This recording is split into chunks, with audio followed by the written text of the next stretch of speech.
Bienvenue, c'est l'actualité du jeu vidéo du samedi 6 mai 2023. Alors on va commencer avec une news un peu triste. On a appris que le studio Pixel Opus, le studio qui était derrière Concrete Genie, ferme ses portes. Ça a été confirmé par PlayStation, alors c'est ce que dit Actu Gaming, mais ça a été confirmé ailleurs. Pendant que PlayStation semble agrandir ses rangs pour accueillir des studios capables de produire des jeux services, à l'image des rachats de Haven Studio et de Firewalk Studio, d'autres équipes voient leur aventure s'arrêter brutalement. On l'a vu avec la fin de Dreams, tout récemment, et c'est maintenant au tour du studio derrière Concrete Genie, Pixel Opus, de nous annoncer une très mauvaise nouvelle. Alors, tout part d'un tweet inattendu de la part du studio qui affirme que l'aventure prend fin alors que rien ne laissait entendre que le studio allait mettre la clé sous la porte. Alors, chers amis, notre aventure chez Pixel Opus touche à sa fin. Alors que nous tournons vers de nouveaux horizons, nous voulions vous remercier du fond du cœur les millions de joueurs passionnés qui nous ont soutenus de notre mission de créer de beaux jeux imaginatifs avec notre cœur. Nous sommes tellement reconnaissants. Salut Molof, Un message qui a pris de court tout le monde parce que Sony avait rien communiqué à l'avance comme d'habitude et ça a été confirmé chez IGN, voilà. Et en ce moment, Sony a fait une déclaration brève. PlayStation Studio évalue régulièrement son portfolio et l'état des projets des studios pour s'assurer qu'ils répondent aux objectifs stratégiques à court et à long terme de l'entreprise. Dans le cadre récent d'un processus d'examen, il a été décidé que Pixel Opus fermera le 2 juin. Donc vous voyez, on est le 6 mai, donc c'est même pas dans 3 semaines quoi. Salut Dragon Nocturne, salut Trench, bienvenue. Et bienvenue également Molov sur Twitch. Alors, qu'est-ce qu'il y avait d'autre? Voilà, c'est un petit peu dommage de voir encore des studios se fermer comme ça. Nouvelle assez triste. D'autant plus que c'est des jeux qui étaient assez imaginatifs. On va revenir sur le dernier jeu de Jedi qui est sorti, Jedi Survivor, et un youtubeur assez célèbre que j'aime beaucoup, Sheshune, qui pousse un gros coup de gueule par rapport au jeu, puisque vous savez que le jeu, c'est un jeu essentiellement solo,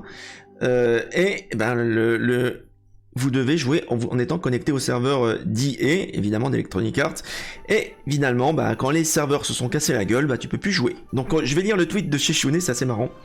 Et voilà pourquoi obliger les joueurs à se connecter à internet pour jouer à des jeux solo est un truc d'enculé.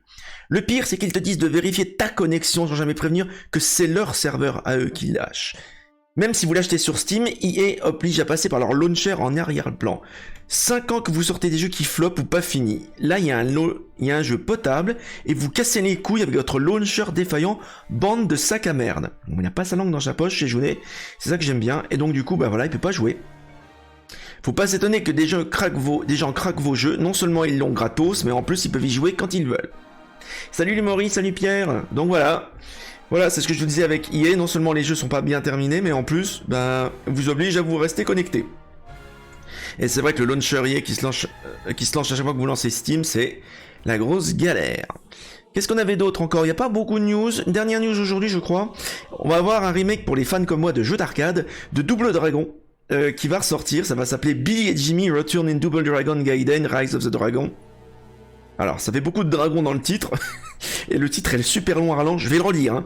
Billy and Jimmy Return in Double Dragon Gaiden Rises of the Dragons. C'est un titre super long. Ça va sortir cet été. C'est qui fait ça? Ça va se passer dans une atmosphère post-apocalyptique après une guerre nucléaire à New York. Pour l'instant, à part cette image-là, j'ai pas... il y a un trailer. Il y a un trailer. Donc il y aura 13 personnages, dont Marianne, la célèbre fille que vous sauvez dans le premier jeu. Alors c'est qui fait ça? C'est quel studio? On va regarder le trailer. Rated E10 for ages 10 and up. C'est la musique de la NES.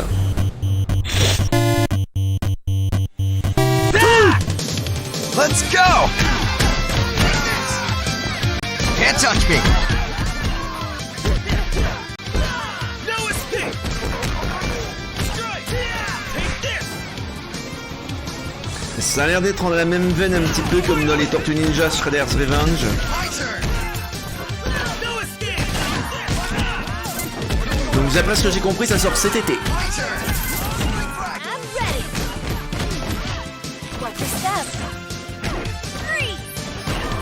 Stay back! Smile!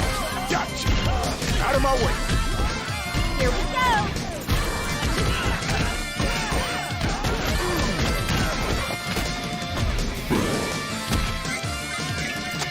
Et ça a l'air bien chouette.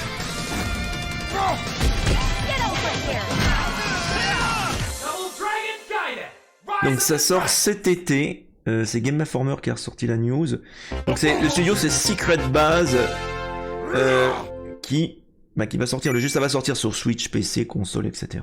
Donc ça c'est intéressant, et vous avez vu le style du jeu, on est dans un style très cartoon, comme le premier jeu d'arcade, hein. Les personnages étaient super SD, super déformés comme ça, donc très heureux de revoir Double Dragon revenir, c'est un de mes jeux favoris en arcade, donc voilà, pour ceux qui ont la chance de connaître les bornes d'arcade comme moi. Alors du coup, je pense que c'est terminé, je vous souhaite une excellente soirée, jouez bien, et à la prochaine, bon moment.